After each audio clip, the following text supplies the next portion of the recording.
ازيكم؟ عاملين ايه؟ في الفيديو ده احنا هنتكلم عن الجامعات التركية الخاصة، لان الفترة اللي فاتت ابتدى اسئلة كتير جدا تجيلي من الطلاب عن الجامعات الخاصة وهل هي كويسة ولا لا. بس قبل ما نبدأ الفيديو ده عايز اقول لكم ان انا عملت صفحة مهتمة فقط بالجامعات الخاصة التركية، بينزل فيها بوستات واسعار الجامعات والتخصصات اللي متاحة. طبعا واللي كان متابع صفحة الفيس الاساسية هيعرف ان انا كنت منزل بوست بقول لكم ان الحمد لله احنا بقينا وكلاء معتمدين لاغلب الجامعات التركية الخاصة. طيب يلا نبدأ الفيديو سريعا عشان نعرف التفاصيل.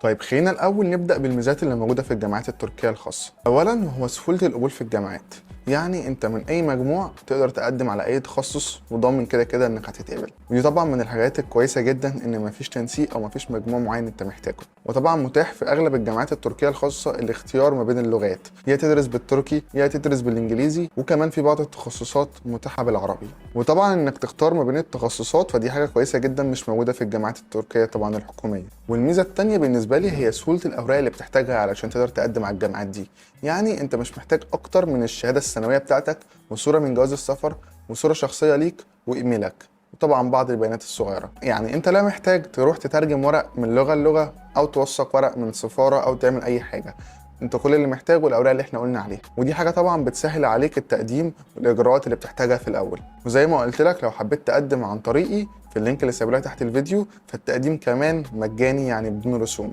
الميزه الثالثه الجامعات التركيه الخاصه موجوده في مدن كتير طلاب بيحبوها زي اسطنبول وانقره، ومدن تانية زي مثلا غازيانتاب وانطاليا ومارسين وترابزون. كل المدن غالبا بيكون فيها على الاقل جامعه تركيه خاصه واحده، وده برضو مش هيخليك مقتصر انك تدرس في مدينه معينه زي اسطنبول، لا انت عندك اختيارات تانية تدرس في مدن تانية بره اسطنبول لو انت حابب. طيب أربعة برضو بالنسبة لي وإن الجامعات الخاصة كذلك بتوفر سكن للطلاب، يعني انت عندك سكن للطلاب وعندك كمان وجبة غداء متاحة ليك بالكارنيه بتاع الجامعة زيها زي الجامعات الحكومية، لكن في الجامعات الخاصة بتكون شوية أغلى، وبرضه في السكن في الجامعات الخاصة شوية بيكون أغلى. الميزة الخامسة وهي سرعة القبول، يعني انت بتقدم على الجامعة وخلال أقل من أسبوع بيكون القبول كده كده عندك، وكمان بيكون مضمون، يعني انت بتقدم وانت عارف انك كده كده هتتقبل. القبول بيجي خلال اسبوع، وخلال الاسبوع ده بيكون في مبلغ في خطاب القبول بتاعك انت المفروض بتدفعه كعربون، يعني انك خلاص هتبقى طالب في الجامعه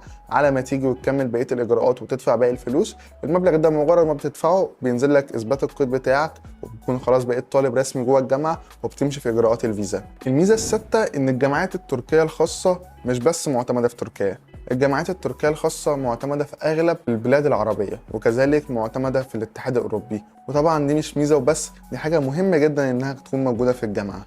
وكذلك عندهم نظام بيتسمى نظام إراسموس أو نظام تبادل الطلاب، وده اللي بيسمح لك إنك تاخد سمستر في دولة أوروبية. الميزة السابعة إن الجامعات الخاصة بتوفر المنح الجزئية.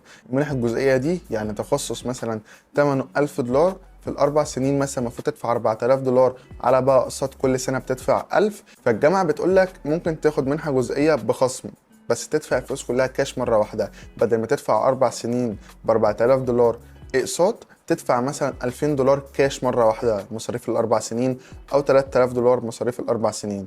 وطبعا المنح الجزئيه دي بتوفر مبلغ كبير جدا على الطالب، واثناء سنين الدراسه ما بيحتاجش يدفع اي مصاريف تانية للجامعه، والمنح الجزئيه دي بتكون بس موجوده في الجامعات الخاصه. طيب بسرعه كده احنا اتكلمنا على اهم الميزات اللي موجوده في الجامعات التركيه الخاصه، وزي ما قلت لك لو حابب تقدم وتحصل على منح جزئيه او تعرف التخصصات اللي متاحه او الاسعار بتاع كل تخصص في مختلف الجامعات، ممكن تبعت على اللينك اللي سايبه لك تحت، لينك صفحه ادرس بامان، ممكن تبعت رساله وتسال على اي تفاصيل وان شاء الله هتلاقي في تيم بيرد عليك وبيجاوبك. طيب بعد ما خلصنا الميزات فزي ما في ميزات اكيد في عيوب، خلينا نعرف ايه العيوب اللي موجوده في الجامعات الخاصه، او بلاش نقول ان هي عيوب لكن هي حاجات مختلفه هتلاقيها في الجامعات الخاصه ممكن تكون بعيده عن الجامعات الحكوميه.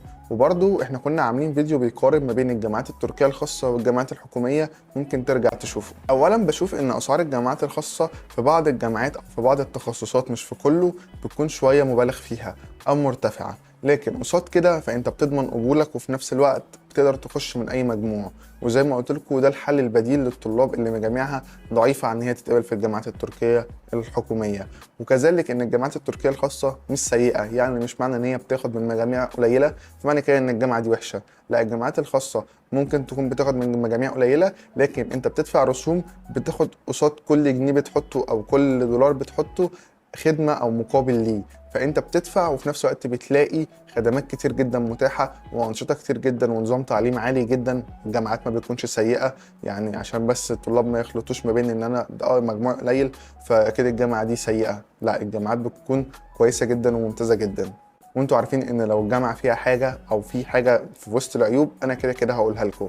طيب بما اننا اتكلمنا عن الاسعار شويه بتكون مرتفعه، فبرضه الاكل او السكن داخل الجامعات الخاصه بيكون شويه مرتفع، لكن في نفس الوقت انت بتاخد قصاد المبلغ اللي بتدفعه ده خدمه عاليه جدا. كذلك برضو الوجبه بتاعت الغداء اللي بتكون متاحه للطالب اللي بياخدها بكارنيه الجامعه شويه برضو بتكون غاليه شويه، لكن دي مش في كل الجامعات بصراحه، في جامعات الاسعار بتاعتها هاديه جدا.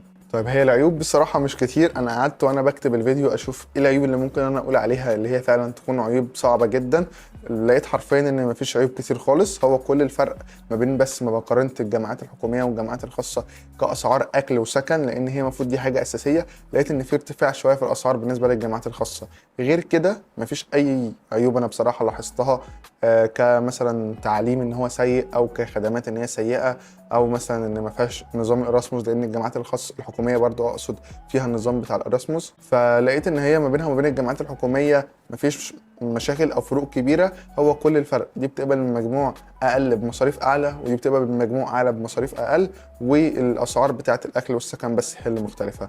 فلو انت قررت انك تدرس في الجامعات التركيه الخاصه فاكيد ما تترددش في ان انت تخش على الصفحه علشان تعرف كمان الاسعار والتخصصات اللي متاحه كلها، وعلشان لو حابب تقدم كذلك. بس زي ما قلت لك كل الاوراق اللي انت محتاجها هي صوره الجواز والصوره الشخصيه وصوره الشهاده الثانويه وايميل خاص بيك تبعتهم على رسائل الصفحه، وكده كده هيترد عليك بكل التفاصيل. وزي ما قلت لك القبول بيكون في اقل من اسبوع وكمان بدون رسوم. فاعتقد ان دي فرصه لاي طالب شايف ان المجموع بتاعه مش هيقدر يوصل بيه للتخصص اللي هو عايزه اذا كان في بلده او اذا كان حتى في الجامعات التركيه الحكوميه. فيا رب يكون الفيديو ده فاتكم، ولو حد عنده اي سؤال زي ما قلت لكم هتلاقي لينك كمان الواتساب تحت، ممكن تبعت عليه وتسال على اي حاجه ان شاء الله هرد عليك. وما تنسوش تشتركوا في القناه واشوفكم في فيديو جديد.